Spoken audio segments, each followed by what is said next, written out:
Hi friends. United Nations का मजाक सा बन गया। यूनाइटेड नेशंस ने एक कमेटी बनाई थी जिसे 1267 अलकायदा कमेटी कहा जाता है। इसमें अलकायदा से जुड़े भी जितने मेंबर्स थे उन पे प्रतिबंध लगा दिया जाता था। उनके जो बैंक अकाउंट्स में अरबों खरबों रुपए आते थे उनको सीज कर देते थे। फिर वो कुछ उसे यूज़ नहीं कर पाते थे, निकाल नहीं पाते थे। फिर क्या हुआ कि अमेरिका को इनमें से कुछ लोग जो अमेरिका के लिए बेनिफिशियल हो गए, अमेरिका में इन्वेस्ट करने लगे या फिर किसी तरीके से अमेरिका के सहयोगी देशों के साथ में जुड़ गए, उनको इस लिस्ट से बाहर निकल लिया जाता है और उनको हर महीने लाखों रुपए दिए जाते हैं कि भैया तुम अपना गुजारा बसारा कर सको। तो मतलब ये एक दोगलापन है। अब इसमें क्या हुआ है कि पाकिस्तान के जो लोग जैसे कि लश्कर तैयबा के या फिर जैश के जो भी लोग हैं जिन्होंने इंडिया पे अटैक किए हुए हैं और वो न्यूक्लियर वेपन आतंकवादियों को, लादेन वगैरह को दे रहे थे, इन लोगों को भी उस लिस्ट से पहले उसमें डाला गया दिखाने के लिए, अब उस लिस्ट से निकाला जा रहा है। ये जो कमेटी है 1267 अलकायदा वाली कमेटी, इसके अंदर में टोटल मिला के 15 देश होते हैं। 5 तो जो परमानेंट होते हैं और 10 अलग से होते हैं। परमानेंट में वही है चाइना, फ्रांस, इंग्लैंड, अमेरिका, रूस, और दूसरे जो बचे हुए हैं उसमें है अर्जेंटीना और अर्जेंटीना और कनाडा और ब्राज़ील और एक और देश, एक दो देश और हैं जिसके मुझे भी नाम याद नहीं आ रहे हैं। बट इसमें वे देश हैं स्लोवेनिया वगैरह, जो कि इंडिया से इनको कुछ ना कुछ प्रॉब्लम रहती है, या वो पाकिस्तान के साथ में है, या फिर वो बड़े सुपर पावर जो देश होते हैं उनके प्रभाव में रहते हैं, जैसे वो बोलते हैं वैसे ही वो करते हैं। इसमें एक और प्रॉब्लम है, अगर कोई ऐसा, जैसे पाकिस्तान ने अभी प्रपोजल दिया था, हमने रिक्वेस्ट की थी हमारे जो 2-3 लोग हैं इन्हें छोड़ दिया जाए, मतलब उस लिस्ट से बाहर कर दिया जाए और पर महीने इनको कुछ लाख रुपए देंगे ताकि अपना जीवन वगैरह चला सकें। अब देखिए, वैसे तो ये आतंकवादी घोषित हो चुके हैं वर्ल्ड लेवल के, फिर भी इनको पैसा दिया जाएगा, और वो भी मेडिसिन के नाम पे, खर्चों के नाम पे, दवाई के नाम पे, लीगल असिस्टेंस के नाम पे वगैरह वगैरह, ट्रांसपोर्टेशन के नाम पे।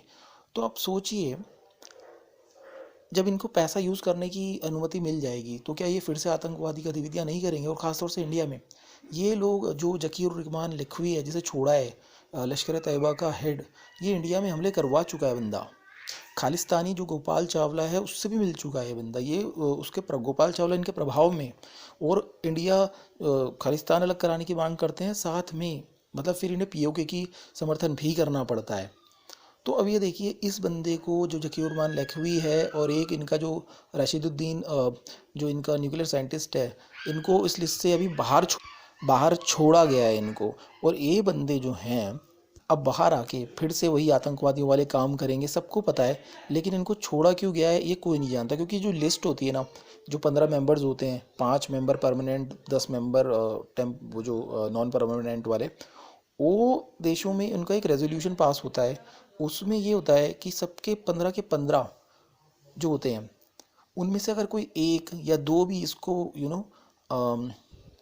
इसके अगेंस्ट में वोट दे देते हैं कि इस बंदे को नहीं छोड़ना, लिस्ट के बाहर नहीं करना है, इसको खर्चा वर्चा नहीं मिलना चाहिए, उससे कुछ नहीं होगा। 15 के 15 को उस वोट को नो बोलना पड़ता है, उस जो रिक्वेस्ट आई है उसको मना करना पड़ता है।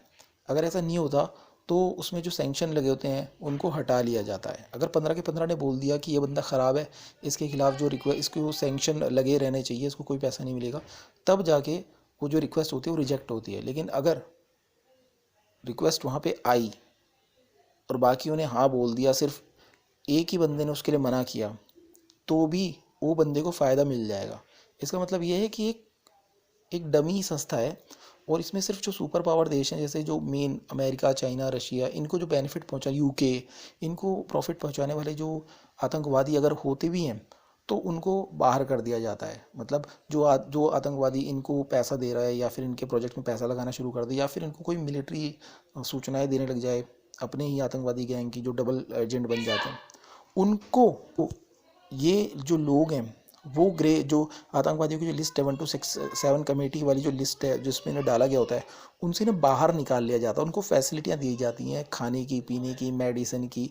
लेकिन ये दूसरे गरीब देशों पे जहाँ पे आतंकवाद फैलाते हैं उनके लिए सोचिए कितना घातक पड़ता होगा, कितना बुरा असर पड़ता होगा। और वो लोग क्या सोचते होंगे कि यूनाइटेड नेशन जो है ये असली संस्था है या नकली संस्था है, इस संस्था को तो बंद हो जाना चाहिए। और इंडिया जैसे जो देश हैं जो असली में आतंकवाद झेल रहे हैं, इंडिया, श्रीलंका, और कई देश हैं, भूटान वगैरह, नेपाल वगैरह, तो वो फिर क्या करेंगे?